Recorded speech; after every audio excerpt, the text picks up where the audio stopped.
Hello दोस्तों, अगर आपका फ़ोन ख़राब हो गया है, अगर आपका स्मार्टफ़ोन ख़राब हो गया है तो आप उस स्मार्टफ़ोन को घर पर ही ठीक कर सकते हैं।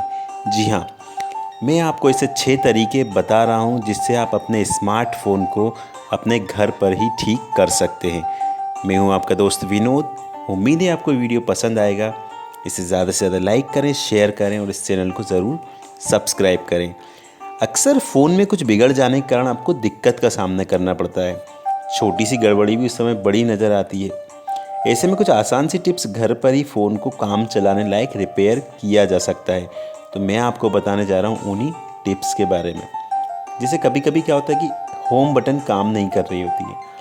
अगर एंड्रॉयड या आईफोन की होम बटन जाम हो गई हो तो उसे ईयरबड में एल्कोहल लगाकर ठीक किया जा सकता है। ईयरबड जिससे हम कान को साफ़ करते हैं उसमें आप एल्कोहल लगाएं और उससे आप ठीक कर सकते हैं। अगर आपके पास एल्कोहल ना हो तो आप नेल रिमूवर का भी इस्तेमाल कर सकते हैं। अगर आपके फ़ोन के बैक साइड पर स्क्रैच पड़ गए हैं तो उस कंडीशन में आपको बताता हूँ क्या करना पड़ेगा आपको। जैसे ग्लॉसी बैक कवर के लिए आप जो कार स्क्रैच रिमूवल क्रीम आती है, तो कार स्क्रैच रिमूव करने के लिए बहुत सारी क्रीम्स मार्केट में उपलब्ध हैं जिनका इस्तेमाल आप फ़ोन की स्क्रीन से स्क्रैच हटाने के लिए भी कर सकते हैं। जैसे कि कुछ नाम मैं आपको बता रहा हूँ, जैसे कि टर्टल बेक्स आता है, एक 3M स्क्रैच, ऐसे कुछ ब्रांड्स आते हैं जो आपकी मदद कर सकते हैं। ये फ़ोन पर लगे हुए स्क्रैच को थोड़ा हल्का कर देते हैं। इसे वैसे ही लगाते हैं जैसे आप टूथपेस्ट की तरह लगा सकते हैं इसको आप। अब जैसे मैं आपको बताता हूँ कि नॉर्मल बैक साइड के लिए जैसे वहाँ पे आप सैंड पेपर का इस्तेमाल कर सकते हैं।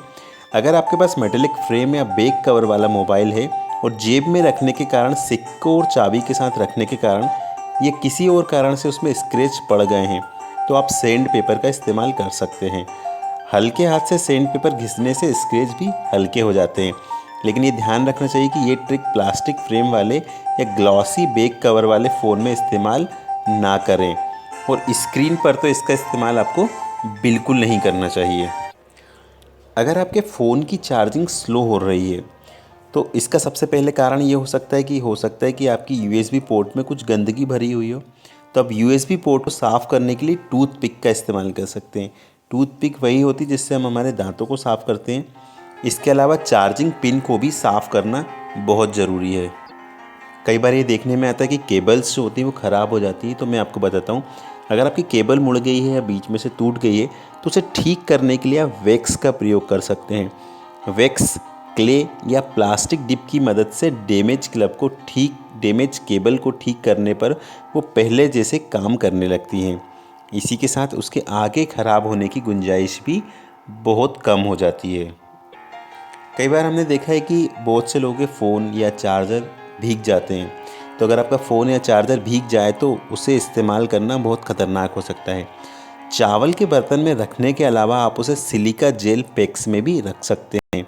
जूते के डिब्बे या प्लास्टिक की बोतल के साथ सिलिका जेल पैक्स आते हैं। सिलिका जेल पैक्स चावल के बर्तन से भी तेज पानी सोख लेते हैं। इसके अलावा कई बार हमने देखा है कि ईयरफोन ठीक से काम नहीं करते हैं। जैसे अगर आपके ईयरफोन की आवाज़ आना धीरे हो गई है तो उसके 2 कारण हो सकते हैं। या तो हेडफोन के वायर ख़राब हो गए हों या फिर उसमें कचरा चला गया हो। उसे ठीक करने के लिए हेडफोन में सेफ्टी पिन का इस्तेमाल भी कर सकते हैं। इसके लिए पिन की मदद से इसको आप साफ़ कर सकते हैं। आवाज़ कम आने का सबसे बड़ा कारण होता है ईयरवैक्स, जो कि ईयरफोन में चला जाता है। तो इसे साफ़ करने पर ये ठीक हो जाएगा। तो दोस्तों, ये थे मेरे कुछ 6 तरह के टिप्स जिससे आप आपके बिगड़े हुए स्मार्टफ़ोन को घर पे ही ठीक कर सकते हैं।